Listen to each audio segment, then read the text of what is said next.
लागता आणि तीच वेगवेगळी भासणारी शिरं ती शिरं घेऊन तुम्ही आज माझा नाद लक्षात कैलास पर्वतावर जाऊन शिव शंकराचा आशीर्वाद घेतला. तेव्हा कन्येने इच्छा प्रदर्शित केली. तेव्हा मनाचं मनोरंजन व्हावं म्हणून कैलास पर्वती काही क्षण थांबले. या राज्याच्या ठिकाणांची पावलं पडली. मग काही क्षण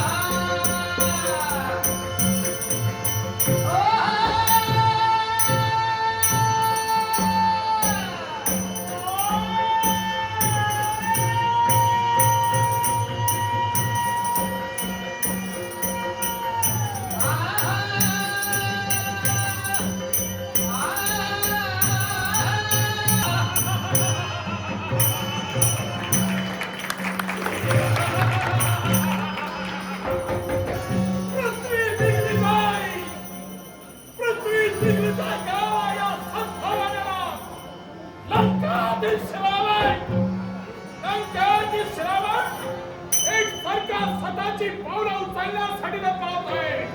यश सजवात यावं म्हणून पावलं उचलतोय. यशाचा यशाची का यशाचा यशाची का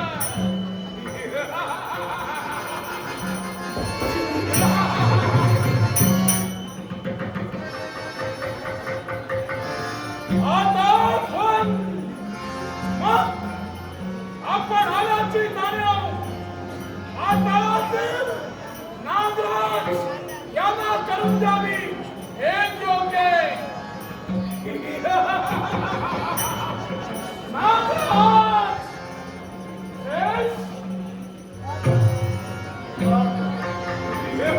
सर्वांचं निरीक्षण केलं आणि हेच निरीक्षण केल्याच्यानंतर त्याचा टंकाला त्रैलोक्यात गायला जाऊ लागला.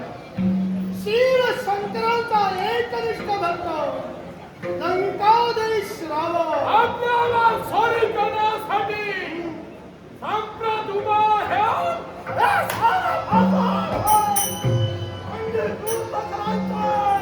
स्वतःच्या आधिपत्याखाली पृथ्वी निर्विकार करण्याच्या उद्देशानं सार्वभौम सत्ताधीश तुम्हाला व्हायचा. आणि तोच उद्देश परिपूर्ण करण्यासाठी या नागलोकापर्यंत तुमची पावलं पडली. उद्देश आपण जाणलात, योग्य केलात. मग विलंब न लावता माझ्या यशाचा यशाची काय या लंकाधीशाला गाजवायचंय. स्वतःचं अस्तित्व प्रस्थापित करायचं आहे. हे लंकाधीश रावण, वास्तविक तुमच्या सर्वांचं निरीक्षण केल्याच्यानंतर प्रत्येक जणाच्या हृदयाचा एकसारखा धडका होऊ लागतो. याला कारण काय असेल? जशा ग्रंथाला मुखोद्गत केले नव्हे तर उपनिषदाचं ज्याला खंडन केलं, साक्षात शिव शंकराला, त्या अनादि अनंत पुरुषाला ज्याला प्रसन्न करून घेण्यासाठी शिव तांडव स्तोत्राची निर्मिती केली. आणि ते तांडव स्तोत्राची निर्मिती करत असताना शाळो स्वतःच्या आकड्याचं तंतुवाद्य निर्माण केलं. तो लंकाधीश रावण. या विश्वाच्या ठाई अनेक नावाने तुम्ही घडले गेला आणि त्यातीलच एक नाव म्हणजे दशानन होय. तुमची 10 शिरो, पण ती 10 शिरो असताना सुद्धा ती 10 शिरो एकसारखी न भासता क्षणोक्षणी वेगवेगळी भासू लागतात. आणि तीच वेगवेगळी भासणारी शिरो ती शिरो घेऊन तुम्ही आज माझा नाद लक्षात ठेवा. वास्तविक तुमचा जन्म एका ब्राह्मण घराण्यात झाला. तुम्ही ब्राह्मण, आम्हीही ब्राह्मण. हे नातं जे आहे पुढेही वाढविलं पाहिजे. आतापर्यंत विजय संपादन करत आलाय. याच्या पुढं ब्राह्मणाला सहकार्य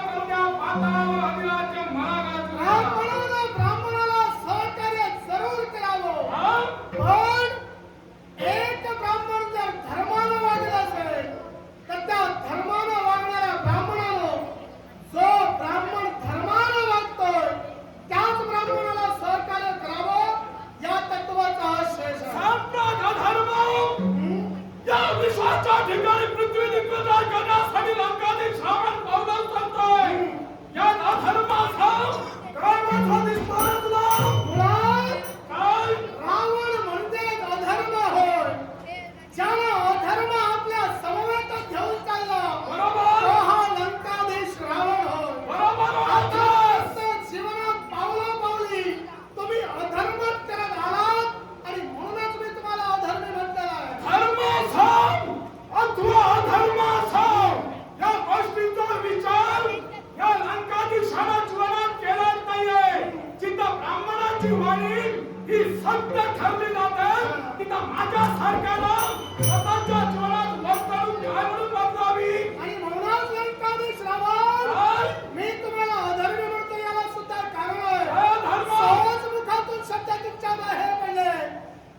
धर्माचा विचारच तुम्ही तुमच्या जीवनात केला नाही. बरोबर. तेव्हा स्वतःचं अस्तित्व आणि स्वतःची सत्ता निर्माण करण्यासाठी या विश्वाला क्षणोक्षणी तुम्ही वेठीस धरलात आणि म्हणून अजून तुम्ही सार्वभौम झालेला नाही, कारण तुम्ही अधर्माची कास धरलेली आहे. एक लक्षात ठेवा, आतापर्यंत विजय ज्याला स्वतःच्या अंगीकृत करण्यासाठी तिथपर्यंत आला, मग जिथं अधर्माची कास धरून विजय संपादन करू शकतो, तिथं पुण्याची आणि धर्माची गरज मला नाहीये. पुण्याची आणि धर्माची गरज तुमच्या जीवनात तुम्हाला नाहीये. आतापर्यंत अधर्म करून तुम्ही जय संपादन केलं जसं तुम्ही म्हणता. मग माझ्या एका शंकेचं निरसन तुम्ही करा, बोला. एवढी माझी अपेक्षा आहे तुमच्याकडून. वाटतं ती शंका सुद्धा पूर्ण करेल. होय ना?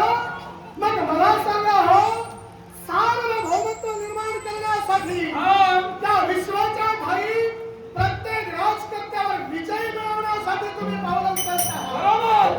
मग या नागलोकात येण्यापूर्वी तुमचं जाणं झालं होतं ते सुतल पातालापर्यंत. बरोबर. आणि त्याच सुतल पातालाचा राजकर्ता म्हणजे राजा बली होय.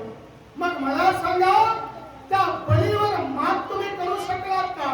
जिथं त्याची कुंडल तुम्ही उचलू शकला नाही, तिथं बलीवर मात तुम्ही करणार नाही. तर जिथं बलीवर मात तुम्ही करू शकत नाही, तिथं आम्हा नागांवर, माझ्या सर्प कुळावर अन्याय तुम्ही केव्हाही करू पावणार नागराज, एक लक्षात ठेवा, नाही ते. बलीचं उदाहरण तुम्ही माझ्या समोर आणतात. हो. बलीत आणि तुमच्यात काय साम्य दिसलं काय हो तुम्हाला? काय झालं? नाही दिसलं का? आमच्यात साम्य- बलीनं माझ्यावर विजय संपादन केला. तुम्हाला काय वाटतं, तुम्ही माझ्यावर विजय संपादन करणार? म्हणजे एकच. ओ बली नुसता नावाचा बली न होता, ओ ज्याच्या बळात सहस्त्र हत्तींची ताकद होती, ज्याची आभूषण अध्यात्म कुणी उचलू शकत नाहीये, अशा प्रकारचा तो बली. बली कुठं आणि तुम्ही कुठं? म्हणजे बली हा बलाढ्य होता. होताच. त्याच्यासारखा बलाढ्य या विश्वाच्या ठाई दुसरा कुणी नाही. कुणी नाहीये. ज्याप्रमाणे त्याचा देह बलाढ्य, त्याप्रमाणे त्याची आभूषणं सुद्धा बलाढ्य. बलाढ्यच होती. होय ना? मग तुम्ही आता मला एक सांगा आणि भाऊ, म्हणून तुम्ही त्या आभूषणं उचलू शकला नाही. तुम्ही पुण्य संचय घालविलात. काय असावं पुण्य संचय तुम्ही घालविला? आम्ही आतापर्यंत पुण्य संचयच करत आलेलो अहो, आहोत. उपकाराची परतफेड उपकारानं करणाऱ्या तुम्ही आहात. उपकाराची परतफेड आम्ही करू शकलो नाही. करू शकला नाही. जे काही बोलतात ते पुराव्यानिशी तुम्हाला सिद्ध करावं लागेल. नाही आलोय तो पुरावा घेऊनच आलोय. पुरावा दाखवा, नाहीतर मी इथे तुम्हाला बोलल्याशिवाय राहणार नाही. नाही मान्य आहे, जरूर वाटण्याच नाही करा, पण त्याचबरोबर तुम्हाला जर का मी पुरावा दिला, हा? तुम्हाला जर का पुरावा दिला ना, तर या विश्वाच्या ठिकाणी माझ्यासारख्या भराट्या पुण्यात नाही म्हणून मान्य करावं लागेल साऱ्याला. एक गोष्ट लक्षात ठेवा, काय? न्याय करत असताना दोन्ही बाजूचा विचार करावा लागतो. आता तुम्ही पुरावा सादर करणार, पण हा पुरावा सादर केल्याच्या नंतर माझं सुद्धा स्पष्टीकरण तुम्हाला ऐकून घ्यावं लागेल. ठीक आहे, स्पष्टीकरण द्याच नाही म्हणत नाहीये, पण मी बोललो तो पुराव्यानंच बोललोय. मी पण तुम्हाला सिद्ध करेन. मग पुरावा सिद्ध करा. मग मला एक सांगा, हा नागपुरात जन्माला येणारा तो कर्कटक नाग, हा? या कर्कटक नागानं सगळ्यांसाठी तो कर्कट तत्पर झाला. मग मला एक सांगा, केलेल्या उपकाराची परतफेड अशी करावी का हो?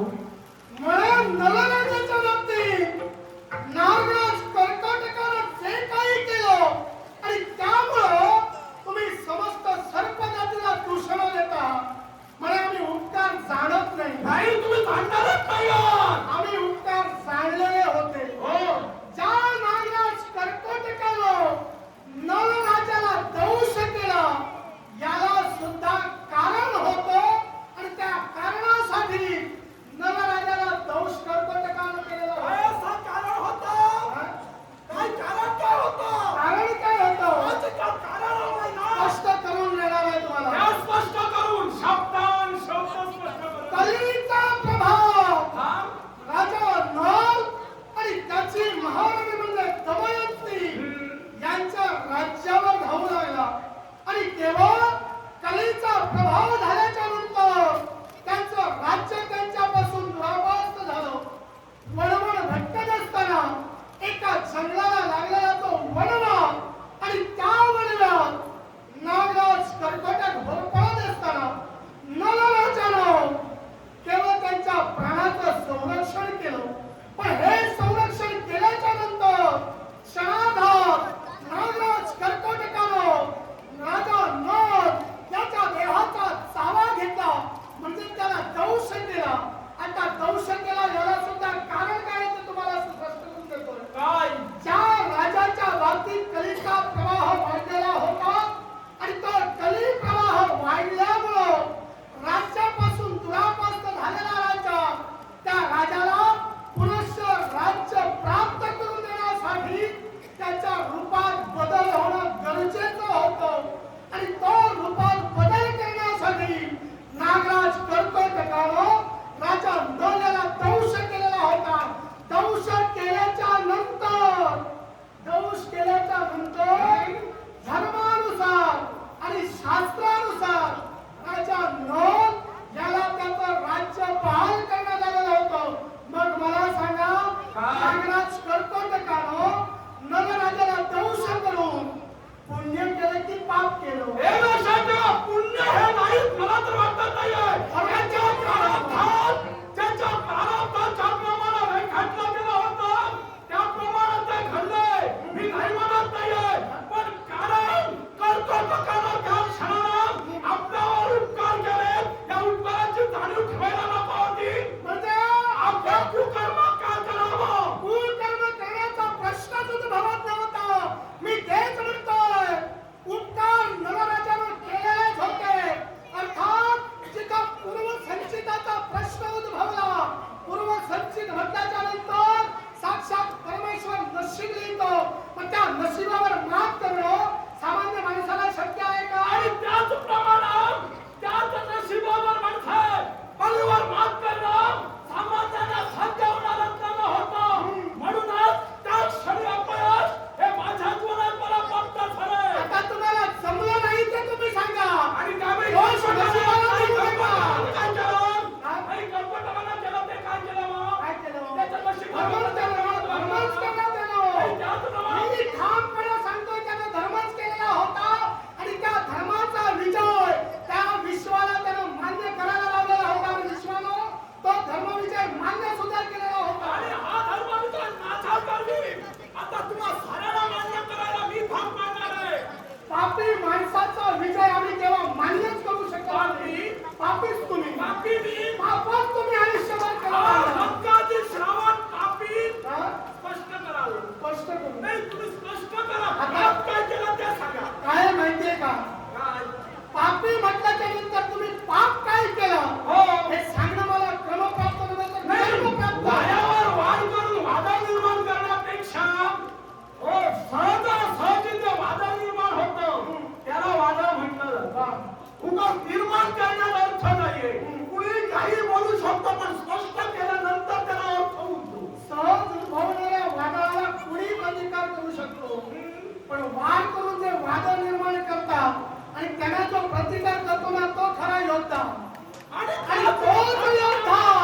नात्याला उभा राहिला होता रे. सार्वभौमत्वासाठी तुम्ही बाहेर पडला. बरोबर. सार्वभौमत्वासाठी तुम्ही प्रयत्न केला. म्हटल्याच्या नंतर तुमच्या समोर येणारा प्रत्येक जण हा तुमचा वैरीच म्हणून उभा राहणार. बोललात तर मला केव्हा ते का वैराला मी मारलोय आणि त्या वैराला मारल्यानंतर स्वतःच्या भगिनीचा कुंकू पुसला गेला. यात दोष माझा नाहीये. रणमैदानाच्या ठिकाणी जय पराजय आणि वीरगती ही ठरलेली आहे. त्याचप्रमाणे वीरगतीचं मरण त्या बिंदू जीवाला प्राप्त झालंय. सार्वभौमत्व प्रस्थापित करत असताना सामोपचाराचा मार्ग शास्त्रात सांगितलेला नाहीये का? सामोपचार जरी ऐकण्यासारखा असेल तर ऐकून घेऊ शकतो. ऐकण्याच्या पलीकडे जो आहे ज्याला नात्याचा विसर पडला आणि उभा राहिला मग माझा सार्वभौम सत्ताधीशपणा मी का दाखवू नये? म्हणजे तुमचा सार्वभौमत्वपणा तुम्ही सिद्ध करण्यासाठी स्वतःच्या भगिनीच्या सौभाग्याचा सुद्धा तुम्ही विचार केला नाही. मग मला सांगा, तुमची भगिनी जी होती तिच्या सौभाग्याचा तुम्ही विचार न करता त्या सौभाग्य देण्याचा शेवट तुम्ही रणांगणात केला आणि आता आश्रितासारखी तिला लंकेत पोचता. लंकेत पोसायला सुद्धा ना असे भाऊ हवे असतात. हा मग तुम्ही मला एक सांगा, स्त्री तत्वाचं पाठ तुम्ही माझ्या समोर वाचून दाखवली. तुम्ही काय केलं? तुम्ही काहीच केला नाही. मला तर काय नाही, तुम्ही अधर्मानं वागलातच नाही. अधर्मानं आम्ही वागलो नाही असं म्हटलं नाही. मला ऐकत नाही म्हटलं. नाही, तुम्हाला तर का आठवत नाही? तुम्हाला स्त्री म्हटल्यानंतर तुमच्या लक्षात आलं पाहिजे होती तुमची सुरुवात काय ती म्हणजे काय? तुमची माता कदरू माता, बरोबर ना? हिनं ज्यावेळी विनोदी मातेला शब्द दिला की अंगणात उभी राहिल्यानंतर उच्च स्रवा घोडा, या उच्च स्रवा घोड्याची शेपूट ही कुठल्या रंगाची? विनोदी मातेला सांगितली पांढऱ्या शुभ्र रंगाची आहे. पण कदरू मातेला काय वाटलं आपण कुठंतरी कमी पडतो म्हणून तिनं काय सांगितलं ही पांढऱ्या शुभ्र रंगाची नसून आहे ती काळी नीलवर्णीय रंगाची आहे. मग हे सत्य कितपत आहे हे जगदर्शनाला येणार होतं आणि त्यांचं खोटापण हे जगासमोर येणार होतं. म्हणून कदरू मातेला काय केलं? दुसऱ्या दिवशी सूर्योदय होता श्री उच्च सभा घोड्याची शेपूट ही कशी आहे, कुठल्या रंगाची आहे हे पाहण्यासाठी तत्पर व्हावं. पैज लागली गेली. जर का मी हरले, तू जर का त्याला सांगितलं जर का तू पैज हरली तर 1 वर्षाचं दास्यत्व तुला स्वीकारावं लागेल. पैज मान्य करण्यात आली. विनोदा माता तिथून निघून गेली कारण ती सत्यवादी होती. तिथून निघून गेल्यानंतर तिथं साऱ्या सर्पांना तुमच्या आईनं बोलवलं. बरोबर आहे ना? बोलाविलं. ते बोलाविल्यानंतर तुम्हाला अधर्माचा मार्ग आत्मसात करायला लागला. कारण उच्च स्रोता घोड्याला उदय सूर्योदय होता क्षणी शेपटीला तुम्ही जाऊन तावा धरून बसावलं. त्याकरवी शेपूट काळ्या रंगाची नीलवर्णीय रंगाची व्हावी. आपलं वचन आपले शब्द हे खरे ठरावे म्हणून त्या क्षणाला तुमच्या माती जबाबदारी देण्यात आली आणि तुम्ही जाऊन ती जबाबदारी पूर्णही केला. मग अरे मातृहत्या मध्ये कोणी राहू मग तुम्ही बोलताना थांबू नका. थांबवू नका. प्रश्न निर्माण होईपर्यंत ऐकत राहिलं पाहिजे. नंतरच थांबणार आहे. बरेच प्रश्न तुम्ही घेऊन आला. घेऊन नाही, आज ऐकत आलोय. घेऊन यायची वेळ नव्हती. पायावर शस्त्र घेत चालवायची होती म्हणून आज असा झालोय. पण तुम्हाला सांगावंसं वाटतंय धर्म आणि अधर्म तुमच्या आईच्या शब्दपूर्ततेसाठी तुम्ही उच्च स्रवा घोड्याला जाऊन चावा धरून बसला. हा धर्म की अधर्म हो? छान बोलला. जेवढं तुम्हाला माहित होतं तेवढंच बोलला. नाही, ते माहित असलं तेवढं कोणाला माहित नाही त्या बोलण्याची सवय आम्हाला नाही. कारण काय माहिती का, आता हे सगळं का घडलं याच्या मागचं खरं कारणच तुम्हाला ज्ञात नाही. सांगा ना मग. आता आम्ही अधर्म केला, आम्ही पाप केलं, बरोबर. तुम्ही ठामपणे सांगता. ठामपणे बोलतोय. ज्या उंचाईस्तवर घोड्याच्या पुच्छेला चावा धरून आम्ही बसलो, याच्यामुळं तिचा असणारा रंग बदलला. बरोबर. आणि याच्यामुळं विनता मातेला दासत्व स्वीकारावं लागलं. गोष्ट म्हणणे सत्य आहे. मग मला सांगा, हे दासत्व स्वीकारावं लागल्याच्या नंतर या विश्वाच्या ठाई तिचा पुत्र म्हणजे वैनतेय होय. तो वैनतेय या विश्वाच्या ठाई उदय आला की नाही? उदयास आलाय. आलाय ना? उदयाला आलाय आणि काम तर करतोय. मग तो उदयाला आला आणि ज्याप्रमाणे जन्माला माणूस आला म्हणजे या विश्वाच्या ठाई तो सर्वश्रेष्ठ गणला गेला असं कधी होत नाही. तो फक्त वैनतेय जन्माला आला होता.